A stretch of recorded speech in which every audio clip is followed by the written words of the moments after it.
Oklahoma was the person I could argue with, laugh with, and truly talk to. He was also the first person to call me a feminist. I was about 14. We were in his house, arguing, both of us bristling with half-baked knowledge from books that we had read. I don't remember what this particular argument was about. But I remember that as I argued and argued, Oklahoma looked at me and said, "You know, you're a feminist." It was not a compliment. I could tell from his tone, the same tone that you would use to say something like, "You're a supporter of terrorism."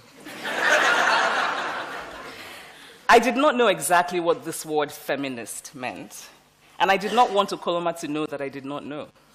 So I brushed it aside and I continued to argue. And the first thing I planned to do when I got home was to look up the word feminist in the dictionary. Now, fast forward to some years later.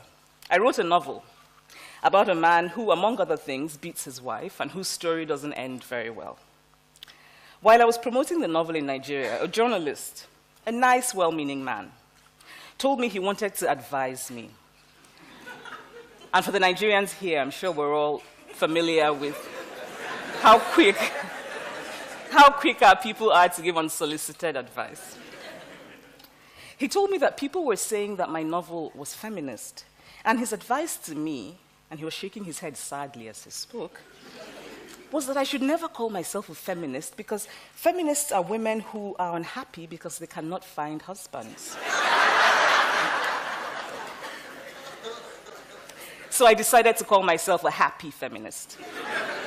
Then an academic, a Nigerian woman, told me that feminism was not our culture, that feminism was an African, and that I was calling myself a feminist because I had been corrupted by Western books. Which amused me because a lot of my early reading was decidedly unfeminist. I think I must have read every single Milton Boone romance published before I was 16. And each time I try to read those books called the feminist classics, I get bored, and I really struggle to finish them.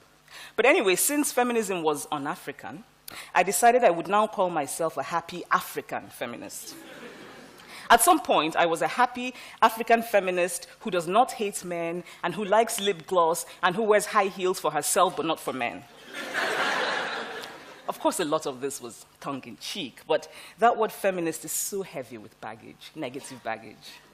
You hate men, you hate bras, you hate African culture, that sort of thing. I often make the mistake of thinking that something that is obvious to me is just as obvious to everyone else. Now, take my dear friend Louis, for example. Louis is a brilliant progressive man, and we would have conversations, and he would tell me, "I don't know what you mean by things being different or harder for women.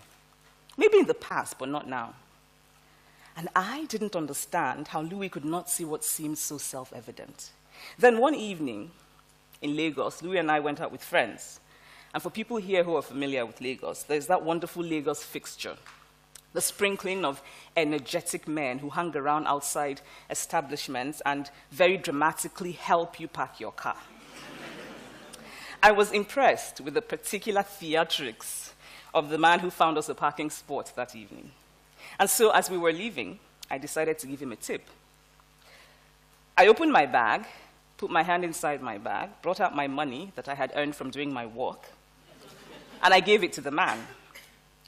And he, this man who was very grateful and very happy, took the money from me, looked across at Louis, and said, "Thank you, sir."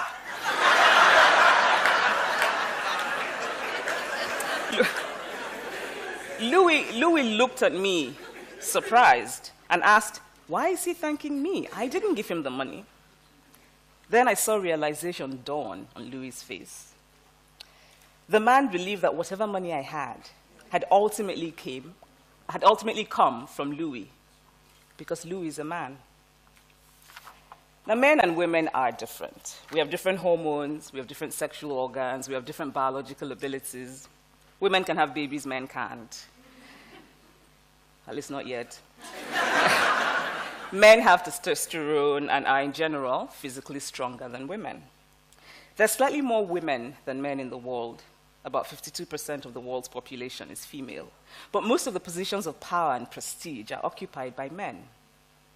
The late Kenyan Nobel Peace Laureate, Wangari Maathai, put it simply and well when she said, "The higher you go, the fewer women there are. In the recent US elections, we kept hearing of the Lilly Ledbetter law.